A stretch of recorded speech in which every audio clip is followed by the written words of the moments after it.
welcome to Tuesday's Tips with Laurie. Today we are talking about troubleshooting. It's so frustrating when you've got thread breaking like every few minutes or skipping stitches, or you've made this whole stitch out and right at the very end your bobbin thread starts pulling up through the bottom. That's really frustrating. So what I want to go through is several techniques or tips that we've done here. So I sew practically 8 hours a day, 5 days a week, and I know a lot of you may too. So these are just some of the things that I've found over the years works for me. First thing is, I'm going to shine you up here to the board. The very first thing is make sure your bobbins are wound correctly. So if your bobbin is wound like this, it's not going to come off smoothly and it's going to pop.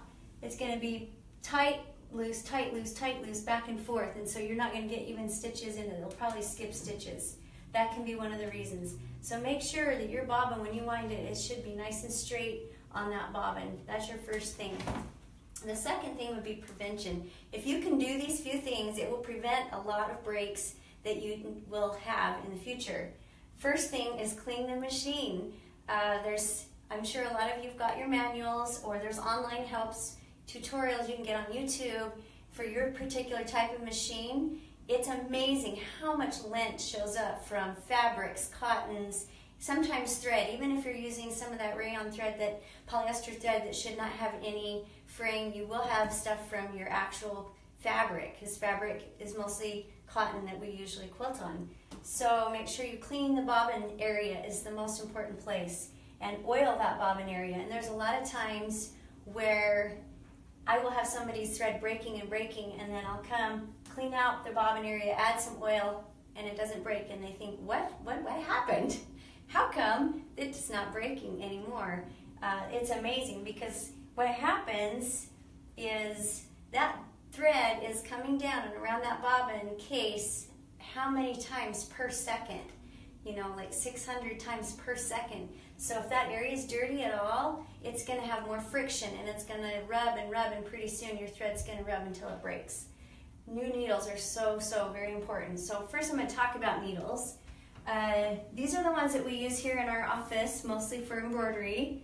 Top stitch needles. You can see they've got a large eye, and they're usually reinforced, and a really long tip. Super sharp, very pointed. This is really good when you're trying to work with heavier thread. Let's say some of your thread is like 60, 90 weight, but it's a really pretty thread you want to use.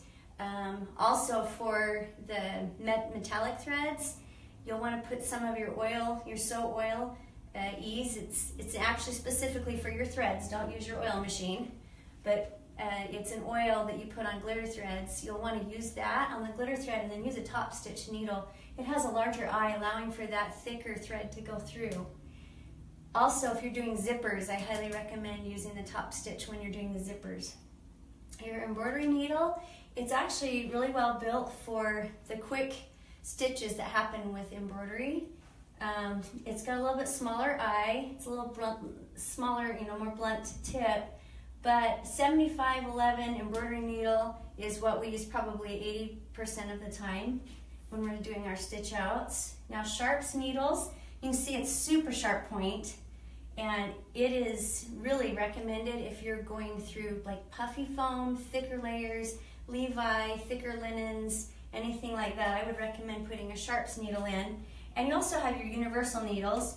They're very similar to the embroidery, except the eye is a little bit smaller and your embroidery eye is a little bit larger. So if you're using a universal needle, make sure that your bobbin thread is at least 60 weight or smaller, and that you've slowed your machine down so you don't create thread breaks. So that's preventative, if you will. And then over here, this is what I always check. It's my TNT method. Thread, needle, tension. I'm sure a lot of you have heard that before.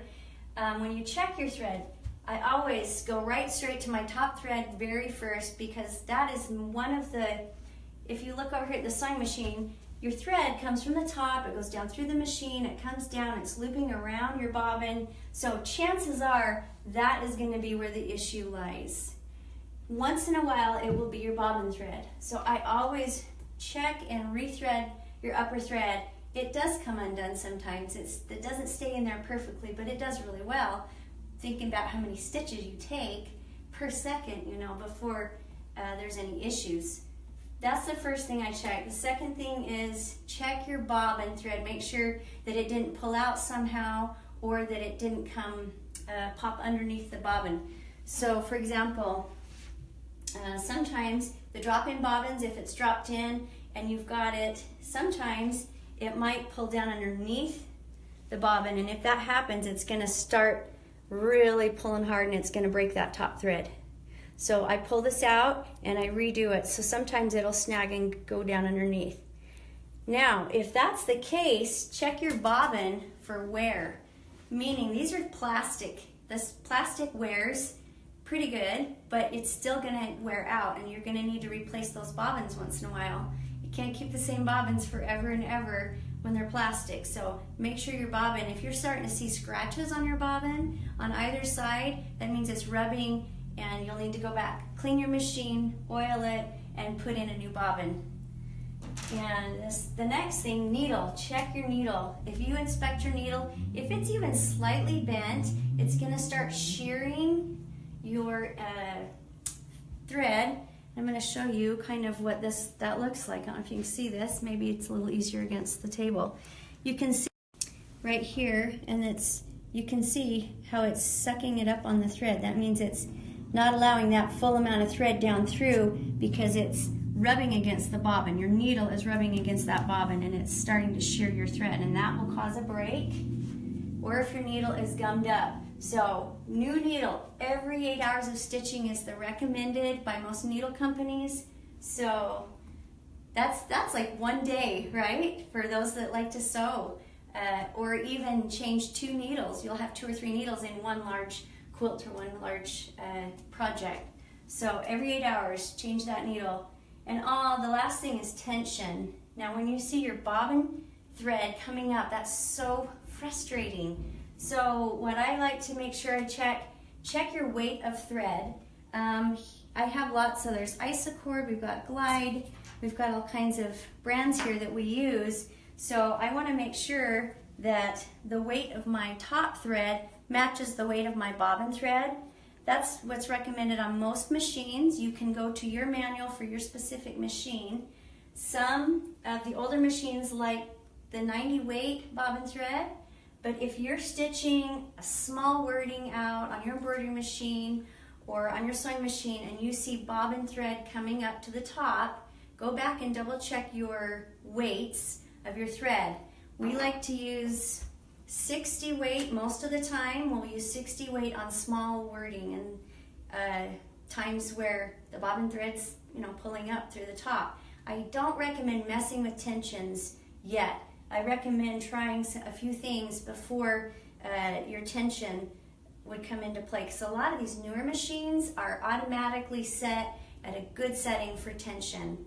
So even just the weight of different threads can cause the tension to be off. So check your top and bottom, make sure that they are equal, or switch to 60 weight on the bottom. Most of these are 40 weight. I'm looking on here, yep, these are 40 weight top threads, so a 60-40 is a good match. You don't want to be stitching with a 40 weight on the top and a 90 on the bottom. When you're doing fine small lettering, it's going to start pulling it right up through.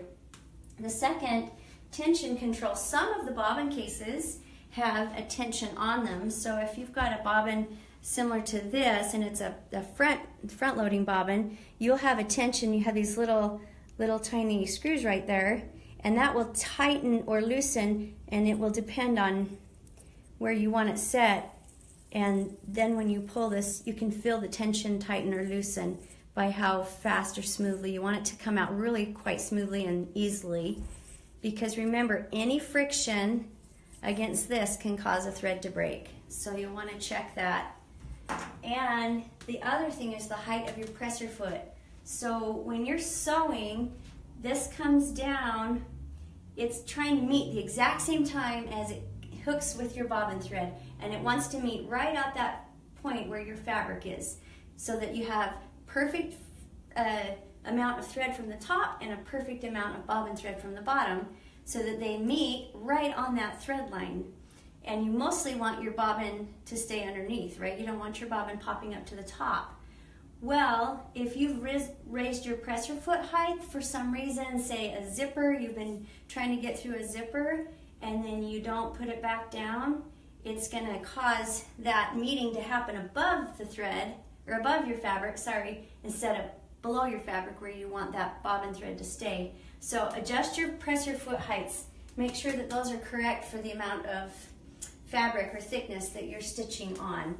I highly recommend factory settings on just regular stitching out, stitch out embroidery. For example, you've got your stabilizer, you've got a couple layers of fabric, your batting, you can still leave it there.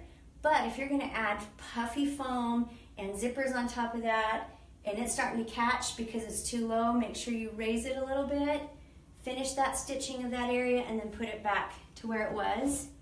And the last thing would be slowing your machine down. If you've got your machine running at top speed and you've got thread breaking, or you've got a bobbin, or your bobbin's not working, or tension, this can solve all three problems as well.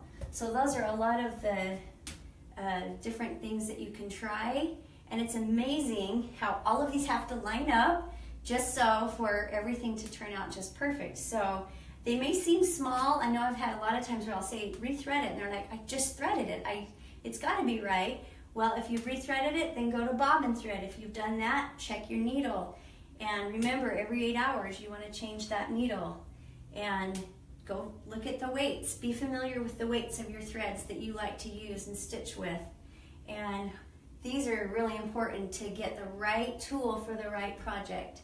So make sure you look up your needles, get the right needle for your whatever it is you're stitching on, and hopefully you will have a lot more success in your project or your stitch outs.